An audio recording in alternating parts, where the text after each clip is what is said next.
coming up on Marriage Today with Jimmy and Karen.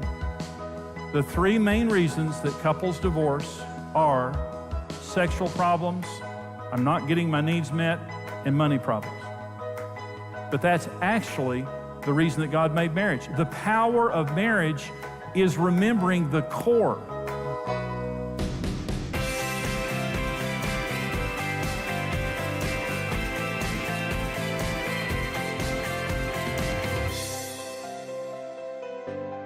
I want to talk to you about the meaning of marriage. Now, if I came to you, most people, and I said to you, what does marriage mean? Most people cannot answer that question. In the eyes of the state, when you stand and you get married, what does that mean? You will know in just a few minutes the meaning of marriage and the importance of understanding what it means. Listen, how can you succeed if you don't know what you're trying to accomplish? And so we need to understand the meaning of marriage and what we're trying to accomplish, what God's trying to accomplish in our marriage. How to experience lasting passion and intimacy. Marriage gets better every year when you do it right. When you do it wrong, it gets worse every year. And so, again, you may have been married for a year or two or 18, and maybe the sizzle has gone out of your marriage. You can get it back. You can get it back in a very short period of time. We went from smack out of love to in love in a few weeks when we began to change the way that we were married. But listen to this other thing.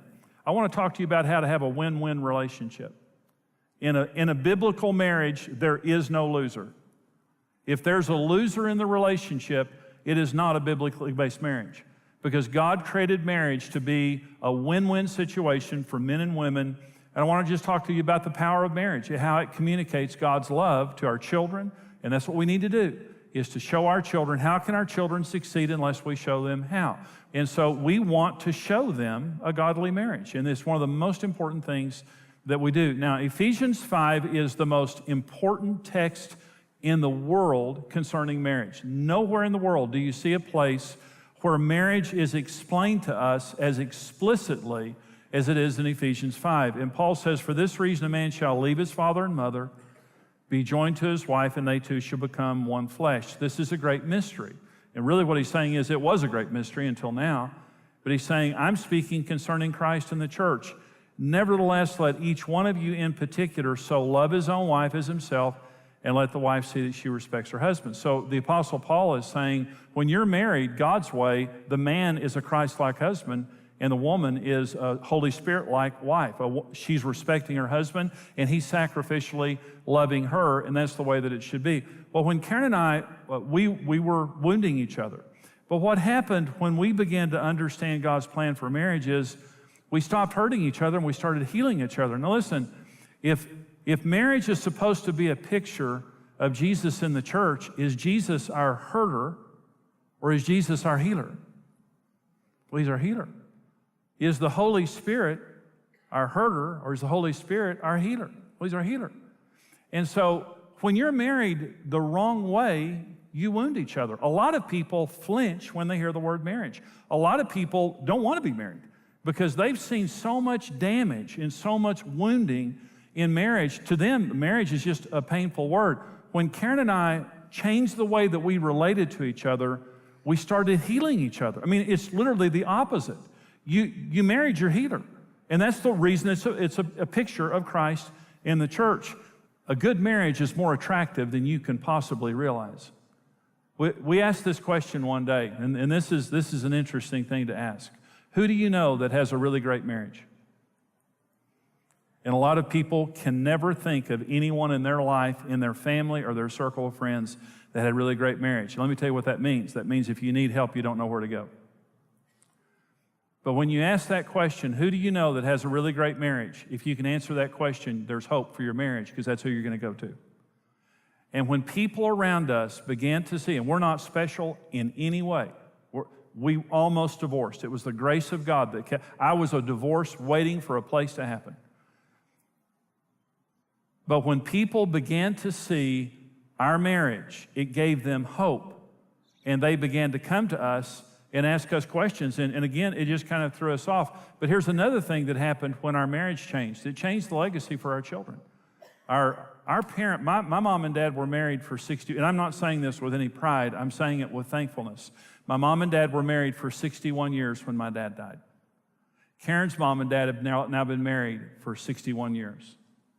We've been married for 40 years. Our children have both been married for now over 10 years. How many of you want to leave a legacy of marriage for your children? And it's never too late. You may have been divorced 2 or 3 times. It's never too late. You can begin right now to leave. It's worth anything you give. That's what I'm trying to say. Anything that you would do to make marriage work. And so God has a plan for your marriage. It will be a win-win deal. And you say, what does marriage mean? In the eyes of God, in the eyes of the state, what is it that, what are we trying to accomplish when we stand in front of a preacher or whoever and we're married? What is it? There are three things that happen when we get married. Number one is financial unity. The state or the country, for those of you who are in different countries, when you get married, what the state is saying is, we now see you as one financially. You're one financial unit. Before, we saw you separately. You pay taxes separately, and if one of you died, you were not entitled to the other person's property. But now that you're married, we see you as one financially. The second thing is you're next of kin. Listen, you are now closer to them than you were to your parents. And the Bible says a man shall leave his father and mother. And by the way, God said that over Adam, and Adam didn't have a mother. Adam and Eve didn't have belly buttons. They were created first generation by God. And so God was saying marriage will not work unless you leave your mother and father, which just simply means reprioritize them, not to abuse them or anything. Just, reprioritize your mother and father and cleave unto your wife, okay? You've heard the saying that blood is thicker than water. And we hear that saying, and it's kind of like, if a fight breaks out, choose blood. Your blood kin, okay? Well, let me give you another way to think of this. Blood may be thicker than water, but spirit is thicker than blood. And Jesus said, what God has joined together, let not man separate. When you get married, God joins you. When Adam saw Eve, God put him to sleep, took a rib out, created Eve, and he looked at Eve and said, this is bone of my bones. This is flesh of my flesh. And that's what happens when you get married. You are now family. You're more family than any family you've ever had. And again, this is an extremely important thing to understand. The third element of marriage is sexual exclusivity. And what that means is that we are now exclusive sexual partners. And by the way, sex is the only exclusive area of marriage. You spend money with other people, you talk with other people, you may pray with other people, worship with other people, interact with other people, but you shouldn't have sex with anybody else. It's one of the essential elements of a good marriage is sexual faithfulness. Okay, so let me talk for just a minute about these 3 areas. Finances. We are financial partners in everything each of us does, whether good or bad, affects the other. So now we're a partnership, we're a team. And we have to understand that we're trying to, people get married, and by the way, people who are married are better off financially than people who aren't, almost all the time. Marriage is the greatest wealth-producing entity on earth, okay? But you have to do it right, and I'll talk about that in just a minute. We're next of kin, and what that means is I am primarily taking responsibility for you. You may have had other people, before we got married, you may have had mother, father, brother, sister, aunts, uncles, grandparents, someone else before this marriage was primarily responsible for you. But here's what I'm saying in marrying you. I am now, until we die, I am now primarily responsible for taking care of you. I am assuming that responsibility. And that's what this marriage means. We're family. You're bone of my bone. Number 3, sexual exclusivity, which means we belong to each other and I will be faithful to you. And I will be careful and accountable. And it also means I will fulfill your sexual needs. I am taking responsibility. Now, 1 Corinthians 7, the Apostle Paul, this is one of the most astounding scriptures in the Bible. The Apostle Paul says when you get married, you don't have authority over your own body. Your spouse does. Not for the sake of abuse, but for the sake of use. In other words, you can't use your body as a weapon. You can't withdraw sexually from your spouse to punish your spouse They have a right of use of your body sexually when you get married. That's what marriage means. What does marriage mean? It means we're next of kin, we're financial partners, and we belong to each other sexually. And I will keep myself unto you alone sexually, and I will meet your needs. And your needs are not my needs. No two people have exactly the same sexual needs. And to meet each other's sexual needs, it means you're meeting the need in another person that you don't necessarily have. And the timing is typically not the same. And so this is what marriage means. And so if you're going to have a good marriage, the core has to be there. And the issue is it all has to be there. If any one of these begin to suffer, the marriage can suffer. In fact, it's an interesting thing. Do you realize that the three things I just mentioned, money, met needs, and sex, are the three reasons we get married and the three most powerful elements of marriage, and they're the three main reasons we divorce? The three main reasons that couples divorce are sexual problems, I'm not getting my needs met, and money problems. But that's actually the reason that God made marriage. The power of marriage is remembering the core. What is it that we're trying to accomplish? Listen to me. You got married, whether you realize it or not, you got married so you could share your finances and have an economic blessing, so you could meet each other's needs and be fulfilled in life, and so you could have a faithful sexual partner for the rest of your life and get your needs met. That's why you got married. That's the prize of marriage. That's the goal line. But you have to have all three. And so let me talk about some of the challenges of this issue of how to preserve the core, because this is what's going to make a good marriage. Let me talk about finances for just a minute. One of the biggest problems is prioritizing one over the other two. You have to have all three of them. Okay, and let me give you an example, is finances. Now, one of the questions that we got from you guys is, this is a question from a man, and here's what he said. I finally have my dream job, but my wife says I work too much and I'm never at home.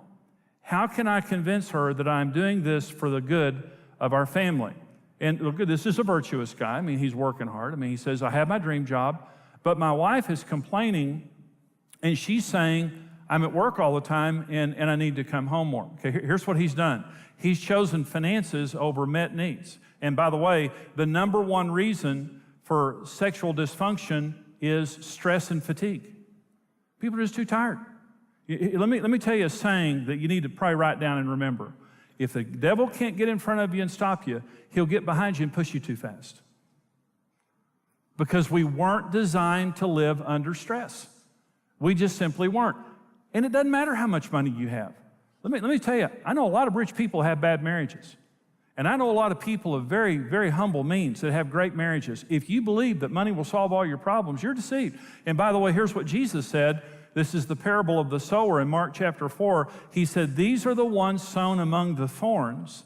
They are the ones who hear the word, and the cares of this world, the deceitfulness of riches, and the desire for other things entering in, choke the word, and it becomes unfruitful. He's talking about a person producing fruit for God, and he's saying these people, the seed among the thorns, he says the cares of this world, the deceitfulness of riches, and the desires for other things. The word cares there means anxious awareness. It means anxiety. It means you're just stressed out. You're going too fast. Now, here's another great scripture, Proverbs 22. The blessing of the Lord makes one rich, and he adds no sorrow to it. The blessing of the Lord. You say, well, we want to prosper. Great, I do too. Money's a wonderful thing. But do you want it to cost you your children? Do you want it to cost you your health? It's foolish. It's foolish. So I'm saying, don't choose money over your marriage. Don't choose money over being able to meet each other's needs. You may have less, but you'll have it in a more peaceful home. Okay, and that less won't be there for long because God's going to bless you if you make good decisions. But the other thing is dominating any of those areas. The marriage only works when you share it as a partnership. Now, I was dominant in our relationship. I dominated Karen. And so I was a very dominant husband. We had a horrible marriage as long as I was dominant. And the issue is there's three kinds of differences in marriage. There are celebrated differences, tolerated differences, or rejected differences. And when your spouse, you're different. You're two halves of a whole. When you get married, you need your spouse's input to make a good decision. But when Karen and I married, I just thought she was weird. When she would say something, I'd roll my eyes, I'd call her stupid, and I tried to dominate the areas of our family. But my wife, men have half the brain, women have half the brain, together we have the whole brain. And in order to have a good marriage, it means we celebrate our differences. Do you know that you naturally celebrate your differences when you marry each other? When you meet and fall in love, you celebrate your differences. You look at each other and you say something different, you do what you do, and you celebrate it. You don't roll your eyes and say you're stupid. You never have gone out on a second date with someone who called you stupid on the first date. You're crazy, you're weird. You need some hormone adjustment big time. Now we celebrate each other. Well, you're smart. Well, you're interesting. Wow, you're deep. If your spouse has to pay a price for sharing their opinion in your marriage, you're dominating the relationship. If your spouse doesn't feel freedom to share how they feel about any area of the marriage without paying a price, you're dominating the relationship. A good marriage just simply means we're going to talk about money. We're going to talk about the kids. We're going to talk about how and where we worship. We're going to talk about, our relationship and all those things until we agree. Great marriages, we agree. And so the core of marriage is we're financial partners and we're going to agree on this. We're going to have a plan and we're going to sit down and talk and pray and we're going to agree. We're going to meet each other's needs. And our needs are very different from one another. In my Marriage on the Rock seminar, I talk about that a lot. But we're very different from each other. And so the needs that your spouse has are not your needs. And so, but when I married you, I took responsibility to meet your needs. And sex is an important part of our marriage. And so I'm reserving my sexuality for you alone, and I'm committed to meeting your sexual needs. And if I'm not, you have an open door to tell me, and I will not make you pay a price. I'm not going to punish you. I'm not going to withhold from you. And I'm saying to you, keep the core going. And when the devil attacks our marriages, typically what he'll do is he'll attack one of those areas. Let me go back to the question I said earlier about the guy that said, I finally have my dream job. Who cares if it's your dream job? It needs to be both of your dream jobs. If it busts your wife's dream, it's not your dream job. And for this guy, and I completely understand what he's saying. He's trying to be a good provider. If what I'm doing violates you, I won't do it.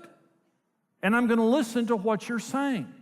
Because our marriage isn't good until we're both saying it's good. It doesn't matter if the woman says it's a good marriage. It doesn't matter if a man says it's a good marriage. Do both of you say that? It's a win-win situation. So when you got married, regardless of you realize it or not, you became financial partners. You took responsibility as the closest family member that you have to care for each other in that regard, and you swore sexual exclusivity to your spouse. Okay. That's what keeps the core going. Well, I hope you enjoyed that teaching. We love bringing you this information. You can succeed in marriage. You have a 100% chance of success in marriage when you do it God's way. And that's good news. We need to hear that, especially in the culture that we live in today. God designed marriage to succeed, and every person can succeed in marriage just with the right information. And we have this information today. Now, what you saw on today's program, now that's just a small part of a fuller series of messages that we have called Sex, Love, and Communication. We want to put these into your hands. Now, we're a mission. Marriage Today, we come to you to minister to you. We go all over the world. We're in millions of homes in America every day in over 200 countries worldwide. And we need your financial support to be able to do that. But we want to get to you these important resources right now for your gift of any amount to support us here at Marriage Today. We want to put this booklet into your hands, Sexual Fulfillment in Marriage, the keys to sexual fulfillment in marriage. And this is an easy read with very powerful information to help you in the area of sex. Your gift of any amount. For your gift of $45 or more, we want to get you the full seminar, Sex, Love, and Communication, on 4 CDs with the Sexual Fulfillment booklet. For your gift of $90 or more, we're going to get you the DVDs of the Sex, Love, and Communication seminar and the CDs and the Sexual Fulfillment book. This is powerful information, something that can bless you and maybe something that you would give to somebody else to bless them. We want to put this information into your hands, and here's how you can get it. Sex, Love, and Communication. In this series, Jimmy Evans explains how these three work together to help you create a beautiful, passionate marriage. Support Marriage Today with your best online gift of any amount, and we'll send you Jimmy Evans' book, The Keys to Sexual Fulfillment in Marriage. Sex tells us that our differences have a dynamic to them, and here's what male and female means. It takes two to make one.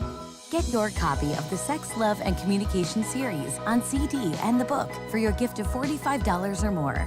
For your gift of $90 or more, you'll receive the entire series on CD and DVD plus the book. This tiny little thing laying between your teeth has the power to build a remarkable marriage and a remarkable family and a remarkable life. Start talking and fall in love all over again. Get your copy of Sex, Love, and Communication today.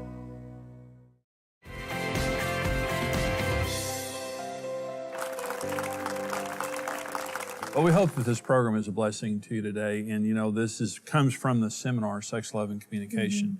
And we have some questions actually from our viewers, Karen, that we want to read. She asks, my husband has determined there are a few subjects that are off limits because they always end in a disagreement. How can we resolve these issues? Well, it's a great question. There are three types of communication. There's proactive communication, there's reactive communication, and there's radioactive communication. Okay, proactive communication means we're talking about this in advance and we're getting the emotion out of it. We teach people how to do a vision retreat.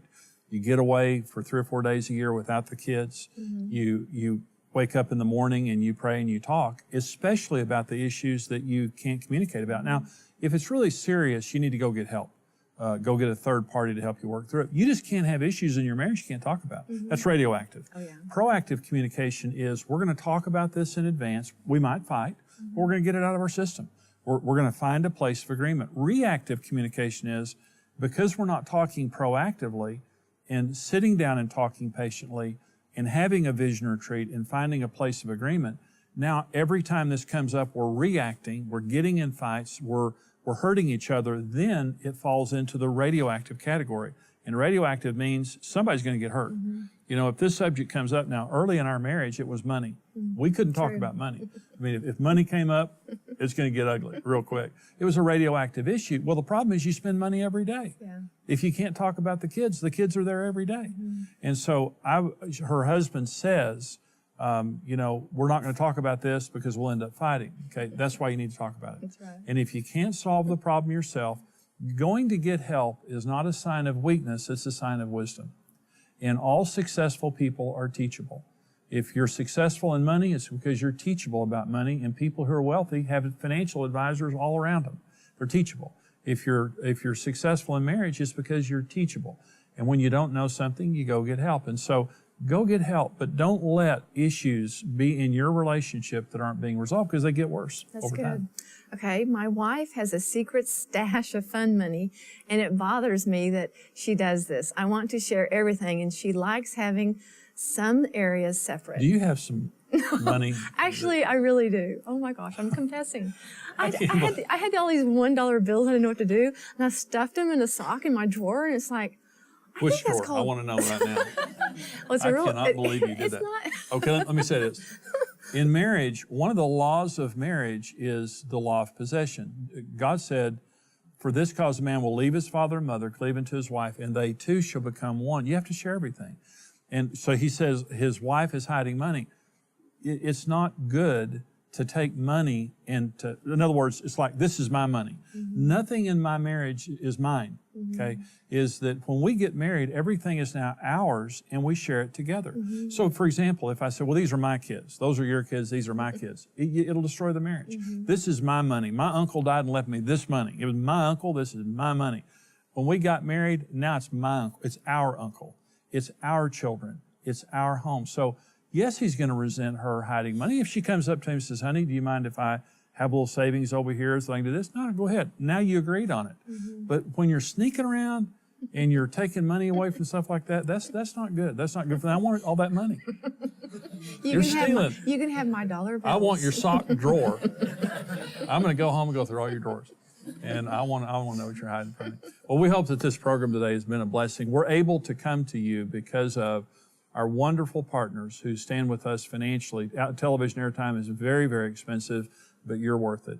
And we go across America to hundreds of millions of homes in America and around the world every single day, multiple times a day, because of people like you that support us financially. And we're asking you, if you would, please give to us to support Marriage Today, to help us, to help people succeed in their marriage and family relationships, and to help little kids stay together with their parents. Marriage is under attack in our society, and we are on the front lines helping people to succeed in marriage, to solve their problems, and to have the marriage of their dreams. There's a web address there you can give on our secure website. There's a telephone number you can call, use your bank card to give, and also our address is there. You can mail your gift in. We're asking you to give your most generous gift to help us here at Marriage Today. We hope that this has been a blessing to you today. We'll see you next time. Goodbye. Good morning, everybody. How many people are excited to be at EXO 2016?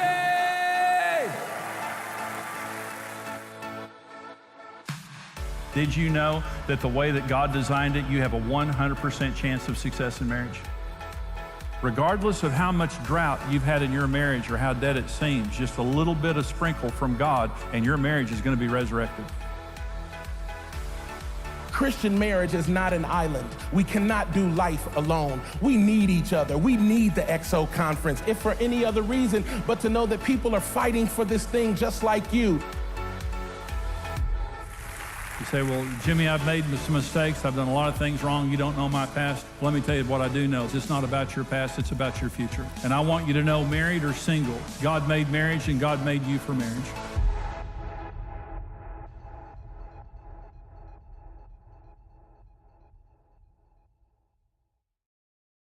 When you stand with Marriage Today, your individual effort multiplies with other like-minded partners, and together we can rebuild the dream of marriage for couples around the world. Being a rock-solid partner with Marriage Today grants you immediate access to an exclusive library of the ministry's resources and intimately connects you with our mission of helping couples succeed in marriage. That's really why we became rock-solid partners, just because there was so much available to help us to help other marriages heal the way that we have. That's why we're tied into the ministry. We want to be able to bless and give so they can keep doing what they're doing.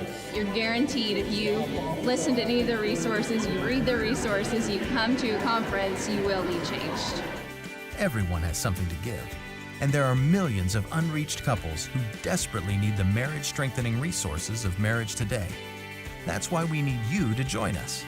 Become a rock-solid partner with the ministry and mission of Marriage Today. Thank you for watching Marriage Today with Jimmy and Karen. Support Marriage Today with your best gift and receive the series Sex, Love, and Communication. Don't miss the EXO Houston Marriage Conference with Jimmy and Karen Evans, October 15th, 2016, live at Grace Community Church in Houston, Texas. Become a rock-solid partner today and connect with the mission of Marriage Today. Together, we can help couples succeed in marriage. This program is made possible by the generous support of our faithful partners.